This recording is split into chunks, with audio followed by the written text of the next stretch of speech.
Hey guys, this is Comic Uno, and today I'm doing Comic Uno's Best Comics of the Week, and this is the show where I review all the comics I've read this week in one show. We go least favorite to best pick of the week and everything in between. So let's get started. I have 10 books here, and of course at the end of the video, we'll talk about the viewer's pick of the week, so in the comments below, let me know your pick of the week.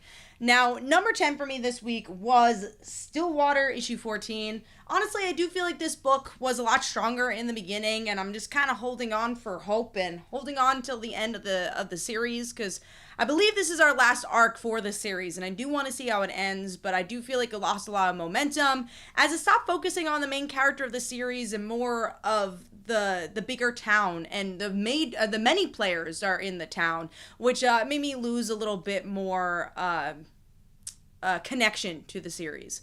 So overall, giving this issue 2.5 stars, and that is number 10. Moving on to number 9, which is Edge of Spider-Verse, issue 1. A book I didn't really know what to think about. I love Spider-Gwen. I enjoyed the first Edge of Spider-Verse series, but ever since Spider-Verse was such a big hit and became a big movie, they're like, let's keep doing this even if there's not much story to be told. And I feel the same way about this one. There are some interesting characters that are played with, like Arana. We haven't seen her in a while, but I'm like, man, I kind of wish I had a Arana miniseries just about her than to have to piggyback off of the storyline of the original Spider-Verse, which I feel like really has a beginning, middle, and end. Do we really need to see this series again? And especially because it's not even connected to a big event. They're just kind of doing it within these short stories. So honestly, I'm also interested that Dan Slott's back on Spider-Man, what that's all about, but I feel like I'm better off just reading his first issue on his new Spider-Man series than maybe checking this out or the next issue out. Because if, let's say, you're a fan of Arana, you might not be a fan of Spider-Man Noir, and I feel like the tone for this one, it just didn't fit for me, and I'm like, all right, I've literally seen this before. So giving that 2.5 stars, and that is number 9. Moving on to number 8, a book I've been holding on to, and that is Poison Ivy issue 3. I like Poison Ivy. I love Poison Ivy and Harley together, and that's not this series. But I do like G. Willow Wilson's writing. I'm a big Miss Marvel fan, so I'm like, let me see what she's going to end up doing with the character. And, I like the introspectiveness of the series, and we get a lot of that here. But the plot is not really moving much, where I'm like, okay, when you think back and there's so many books out, it's like, am I getting a lot out of this? And as someone who's not a hardcore Poison Ivy fan, I'm really not. I like some of the plant allegory stuff. I like the look and vibe of the book, but plot-wise, there's not another thing to be like, whoa, I need that next issue. So overall, giving that 2.5 stars, and that is number 8, I believe. So moving on to number 7, which is Batman White Knight Presents Red Hood. And this book I was actually really anticipating. I like the White Knight series. I especially love the first volume of that book and even the second volume. And with this one, it was exploring another side of the universe, but with the character Red Hood, and how in this universe his story had changed a bit. He actually did not die because he told Joker that Bruce Wayne was Batman. And I was like, oh, that's a really interesting twist. And it takes a little while to explain that twist, and I was expecting more between him and this new mentee character, the new Robin that he's gonna have. And I didn't get a lot of their personality or connection, which kind of made this issue lacking, because that's kind of the big part of this series, is that he has his own Robin, and I wanted a little bit more from that. I thought the artwork was pretty solid for the book, though. It is very different from the vibe of the original White Knight, so if you're looking for Sean Murphy's art, it's not this, but it still has that darker palette. So I wasn't over the moon for this one. I think it was a rather forgettable issue with some interesting tidbits that maybe the rest of the series will explore. Overall, giving that 2.5 stars, and that is number 7. Moving on, I'm sorry, I gave that 3 stars, and that was number 7. Moving on to number 6, a book I kind of got a whim, and that is Elle's. This is a Blaze comic, and I just really like the art style. So that cover art I just showed you is the interior art. It kind of has this like Disney cartoony vibe to a rather darker story about this character who has DID and who was a high schooler and dealing with high school. The reason this is a little lower is that I thought the dialogue work was mediocre for me. I was like, all right, like I'm not really getting into the characters, and everyone was a little stereotypical. You obviously have this kind of like cheerleader, popular character who's not nice to her, and then you quickly get introduced to all these friends, and everything kind of felt rushed, and even the plot aspect that is interesting of these different personalities coming out was a little rushed. But I really love the contrast. I love this kind of, again, more Disney-fied look to a more serious story. So I feel like the book had a lot of potential. I just don't know if it tapped into all that potential. So overall, giving that 3 stars, and that is number 6. Moving on to number 5, which is Dark Crisis issue 3, and I'm torn on this event. I think it's like any other event.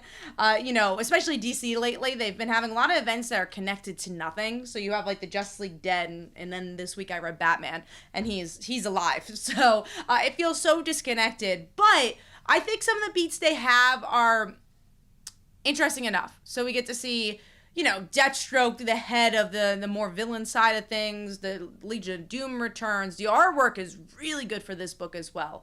So it's a little hard to rate because I'm enjoying the visuals of this book, but also the story, again, in a year, will I remember this? Will it affect anything? And there's no through line. There's no one character that you're following. So it's a lot of just little things that they're trying to touch upon. So it's like, all right, now we get to see Nightwing. Now we get to see the Green Lanterns. And it's just kind of all scattered around and messy, I would say. And I think that's, the whole through line of these type of events, and the continuity of DC right now is messy, and then that's really proven with this series. So overall, giving that 3 stars, and that is number 5.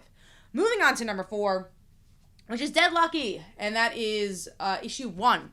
I was really looking forward to this book. I'm a big Radiant Black fan, and I just like the premise of this, dealing with PTSD and having a mixed race character. I thought was super interesting, a Latinx character and an Asian mixed race character, and I thought that was really cool. And one thing I enjoyed about this book was the ambiance, and I wouldn't even say the setup. We do get to see, okay, she is dealing with PTSD.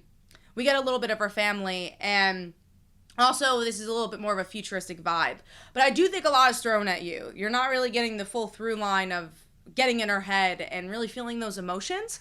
But I do think this book has a lot of promise, and I definitely am interested in issue 2. The artwork was really good for this book too, especially, as I mentioned, there's a really interesting like sci-fi look to the book, and really leaning more towards the mecha side of, Power Rangers, which this is kind of Power Rangers franchise with Radiant Black. So overall, giving that 3 stars, and that is number 4.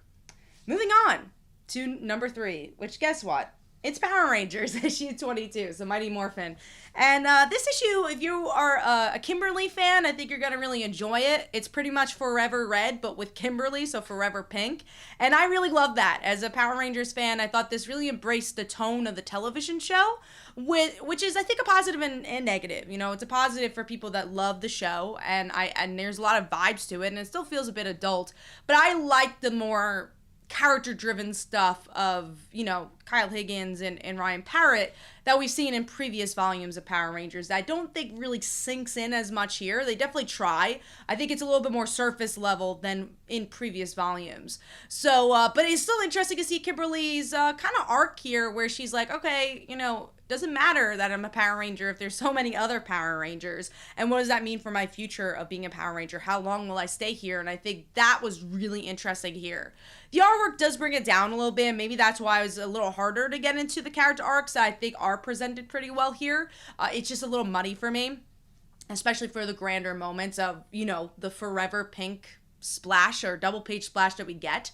So overall, giving that 3.5 stars, and that is number 3. Moving on to number 2, which is Batman issue 126, and man, oh man, I've been loving this series. I know we're only 2 issues in, and it kind of hits the beats that we've seen with Batman before. It's Batman pushing everyone away and saying, hey, I want everyone in my family to be loved and be happy, but I don't deserve that. And with a little twist, because we get to see this other Batman show up, this robot creature who is just as good as Batman, maybe even better, and Batman just trying to protect his family, and his family trying to protect him. And yes, it's a story we've seen a billion times, but the way it was presented was a lot of fun. The artwork was so good for this book. Nice, dark, gritty, action-y art. It's the same artist that did a lot of James Tynion's run, and I think it just works here. So overall, giving that 4.25 stars. Really, really enjoying this run, and can't wait to see where it goes.